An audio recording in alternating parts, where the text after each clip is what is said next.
Je m'appelle François Rabelais. Je suis né à la fin du XVe siècle.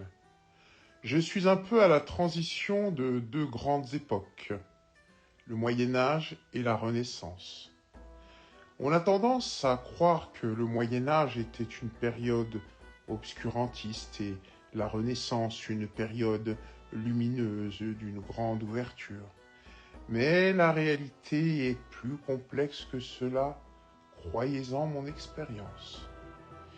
Il y avait des gens très éclairés au Moyen Âge et des gens parfois assez intolérants durant la Renaissance. Je vis actuellement dans des époques assez troubles et je suis moi-même un personnage assez paradoxal et iconoclaste. Voici trois grands traits qui me caractérisent. Tout d'abord, une grande soif de savoir. Je suis très curieux. Je sais le latin, le grec et l'hébreu. J'ai fait des études de médecine, j'ai été avocat, chercheur en botanique, en pharmacologie et en archéologie. Mais il est vrai que la science ne fait pas toujours bon ménage avec l'Église de l'époque. Je ne suis jamais là où on m'attend. On pourrait penser que je suis quelqu'un de sceptique, mais non, rien de tout cela.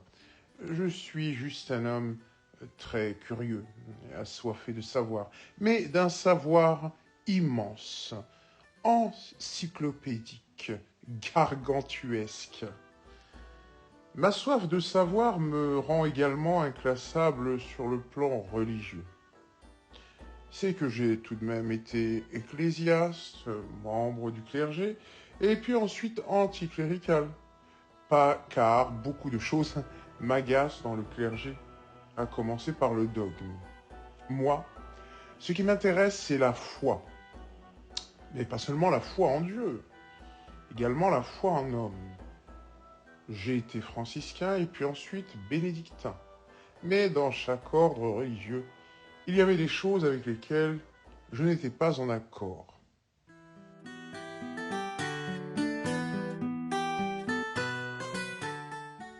En fait, je rêve par exemple d'une abbaye originale, que j'appellerais par exemple l'abbaye de Thélème, dans laquelle la culture du corps comme de l'esprit se rejoindrait, dans laquelle peut-être les athées comme les chrétiens, les bouddhistes ou encore les musulmans pourraient dialoguer dans l'entente universelle, où personne n'essaierait de nous convertir à quoi que ce soit. Abbaye dans laquelle la devise serait « Fais ce que voudras », autrement dit « Fais ce que tu veux ». L'ouverture que je recherche en religion et ce retour à la source des textes pourrait m'apparenter aux évangélistes. D'ailleurs, j'ai beaucoup apprécié le travail des protestants, qui n'hésitaient pas à revenir à la source des saintes écritures pour les retraduire dans un souci de vérité. Et pourtant, le protestant Calvin, que vous connaissez bien, initiateur de ces méthodes, n'a pas été non plus très sympathique avec moi. Il m'a beaucoup critiqué. Et lui-même trouvait que j'étais un hérétique. J'ai également été censuré par les théologiens de la Sorbonne, qui voyaient vraiment mes œuvres d'un très mauvais œil.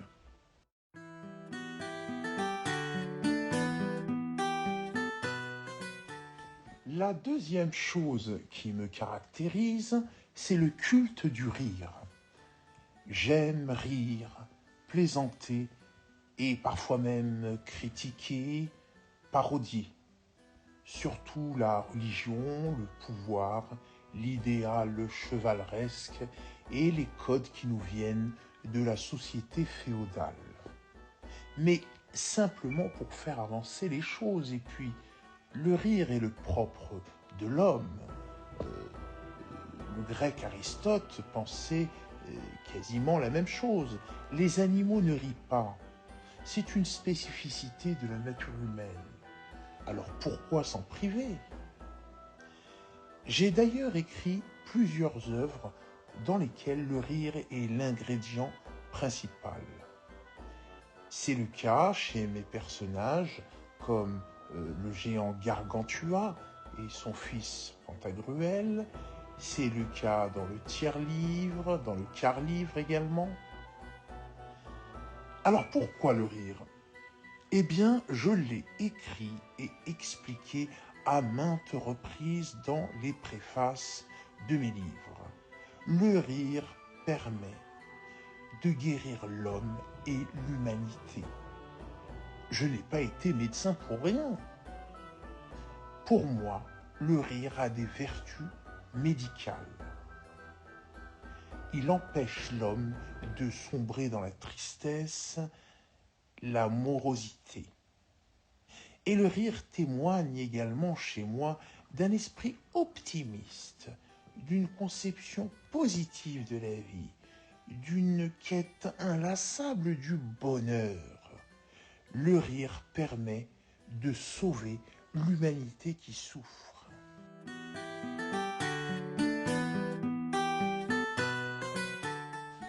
Dernier trait qui me caractérise, ou plutôt qui caractérise mon travail, j'ai fortement contribué à l'enrichissement de la langue française. Je suis le roi des néologismes, c'est-à-dire des mots inventés. Tenez, par exemple, l'expression « les moutons de Panurge ». C'est moi qui l'ai inventée. Cette expression désigne toute personne qui suit le groupe sans trop se poser de questions ni faire preuve d'esprit critique. Un autre exemple, le terme quintessence. Ça vient de moi. Enfin, pour être plus exact, ce terme d'alchimie était déjà utilisé par les philosophes antiques pour parler du cinquième élément qui vient s'ajouter aux quatre autres, la terre, le feu, l'air et l'eau. Mais moi, le terme quintessence, je l'ai réactivé, je lui ai donné un autre sens. Pour moi et pour vous, du coup, la quintessence, c'est ce qu'il y a de meilleur dans une idée ou dans un objet. Et puis j'en ai inventé d'autres termes et d'autres expressions.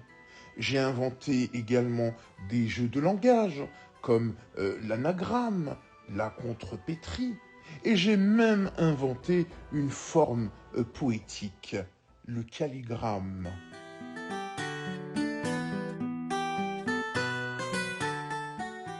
Alors, on m'a reproché parfois d'emprunter un langage un peu trop fleuri, d'expressions vulgaires, voire scatologiques. Par exemple, j'ai appelé un de mes personnages de récit le capitaine Merdaille. Bon, on va pas en faire tout un plat.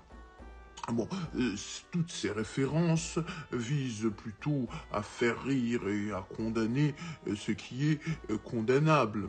Un autre exemple, dans un épisode de Gargantua, le géant noie tout le peuple parisien dans son urine à cause de ses superstitions et de sa bêtise. Mais vous l'avouerez tout de même, la superstition et la bêtise ne sont-elles pas aussi puantes que l'urine? Je vais conclure, chers élèves.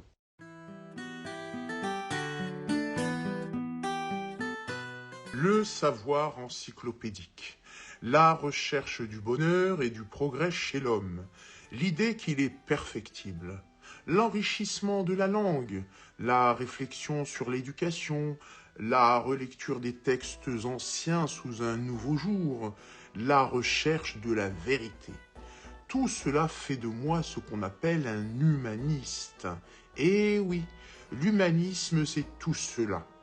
Vous comprenez mieux pourquoi on me considère encore aujourd'hui comme un des plus grands humanistes.